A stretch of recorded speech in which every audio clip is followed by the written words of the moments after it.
Good evening. The row over Tony Blair's role during the Queen Mother's lying in state has become even more bitter. The Conservatives have accused him of bringing the Prime Minister's office into disrepute and want all the relevant documents published. But Downing Street remains insistent that it never sought a more prominent part in proceedings for Mr. Blair. So it's the Right Honourable Tony Blair to serve. He's allowed to foot fault, run to the net, do what the bloody hell he likes. If only the press were as forgiving of the Prime Minister's faults as they were at tonight's charity tennis match, played at Queen's, where else? Tony Blair simply cannot shake off suggestions he's not been playing straight in what increasingly looks like a grudge match against parts of the media. The row about the Queen Mother's lying in state is now no longer about who said what to whom, about meeting a coffin and greeting the crowds. It is instead about whether the Prime Minister and his staff can be trusted to tell the truth. Though publicly silent, Black Rod, the parliamentary official in charge of the arrangements, is fueling that doubt by refusing to back Number 10's version of events. Parts of an unpublished memo he's written have been leaked. They talk of sustained and constant pressure from Downing Street. But what we have to do is to get the truth in the open.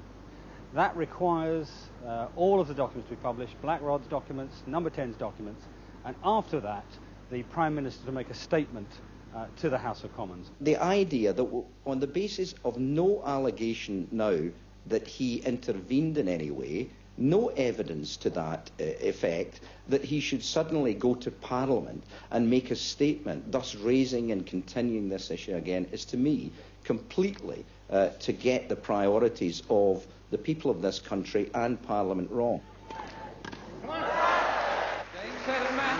Of course, Tony Blair was never going to lose tonight, but that's what some of his aides said when they told him to seek an apology for reports that he tried to hijack the royal funeral. They couldn't have been more wrong. Nick, the Prime Minister tried to stop this row on Friday, but there's no sign of this thing going away, is there? No, it's beginning to feel like one of those endless fifth sets at Wimbledon, Darren, isn't it? Where you just beg for it to all end. The truth is, Downing Street are hoping that the crowds will get bored and will turn away and watch the football instead. They're saying that this is trivia, that it's gossip. It's a bit tricky, that, Darren, though, isn't it? Because after all, they were the ones that picked a fight about this story in the first place. They also say there's no evidence to back the story up, but that's tricky too, because they're not allowing all the evidence to be published.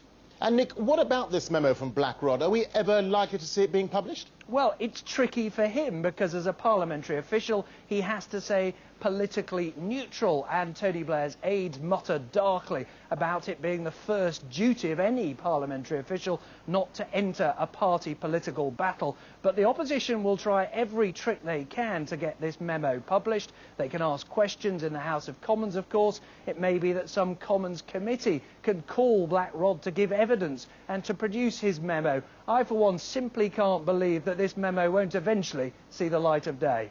Nick, thank you very much.